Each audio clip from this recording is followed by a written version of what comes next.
നിങ്ങളൊരു കാര്യം കേൾക്കാൻ തയ്യാറാണോ? സോളാർ സിസ്റ്റത്തിലെ കാര്യങ്ങൾ തീരുമാനിക്കുന്നത് സൂര്യൻ ഒറ്റയ്ക്കല്ല. സൂര്യനിൽ നിന്ന് ഏറ്റവും അകന്നു നിൽക്കുന്ന പ്ലാനറ്റായ നെപ്റ്റ്യൂണിനേക്കാൾ തണുപ്പ് യുറാനസിനുണ്ട്. സൂര്യന്റെ ഏറ്റവും അടുത്ത് നിൽക്കുന്ന മെർക്കുറിയിൽ -180°C വരെ താഴ്ന്ന ടെമ്പറേച്ചർ റെക്കോർഡ് ചെയ്തിട്ടുണ്ട്. യെസ്, ഇതെല്ലാം സത്യമാണ്. എല്ലാ ഗ്രഹങ്ങളുടെയും ഊർജ്ജ സ്രോതസ് എന്നറിയപ്പെടുന്ന സൂര്യനല്ല ഇതൊക്കെ തീരുമാനിക്കുന്നെങ്കിൽ പിന്നെ എന്താണ്? Welcome back to your option. ഇന്നത്തെ വീഡിയോയിൽ ഞങ്ങൾ പറയാൻ പോകുന്നത് യുറാനസ് സോളാർ സിസ്റ്റത്തിലെ കോൾഡസ്റ്റ് പ്ലാനറ്റായ കഥയാണ്.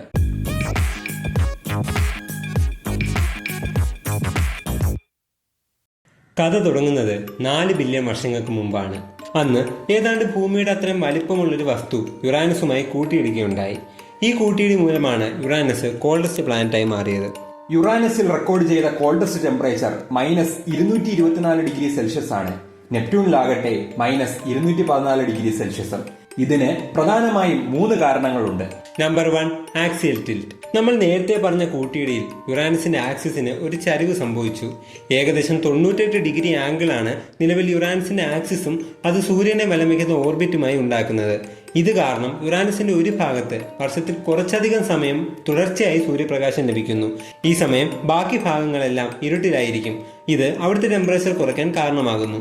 Number 2, absence of green house gases. ഹൈഡ്രജനും ഹീലിയവും ആണ് യുറാനസിന്റെ അറ്റ്മോസ്ഫിയറിലെ പ്രൈമറി കമ്പോണൻസ്.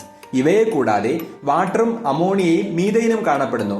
അന്തരീക്ഷത്തിലെ ഗ്രീൻ ഹൗസ് ഗ്യാസുകളുടെ കുറവ് ഇവിടുത്തെ തണുത്ത കാലാവസ്ഥയ്ക്ക് കാരണമാകുന്നു. Number 3, lack of sufficient internal heat. ഒരു പ്ലാനറ്റിന്റെ ഉള്ളിൽ നിന്ന് അല്ലെങ്കിൽ അതിന്റെ കോറിൽ നിന്നുണ്ടായി വരുന്ന ഹീറ്റാണ് ഇന്റേണൽ ഹീറ്റ് എന്ന് പറയുന്നത്. നേരത്തെ പറഞ്ഞ കൂട്ടിയിടി കാരണം യുറാനസിന്റെ ഇന്റേണൽ ഹീറ്റിൽ കാര്യമായ കുറവ് സംഭവിച്ചു. എന്നാൽ യുറാനസിൽ ഇപ്പോഴും ഇന്റേണൽ ഹീറ്റ് ഉണ്ട്. പക്ഷേ ഇത് അവിടുത്തെ ടെമ്പറേച്ചർ കൂട്ടാൻ മാത്രം വലുതല്ല. ഇങ്ങനെയാണ് യുറാനസ് സോളാർ സിസ്റ്റത്തിലെ കോൾഡസ്റ്റ് പ്ലാനറ്റായി മാറിയത്.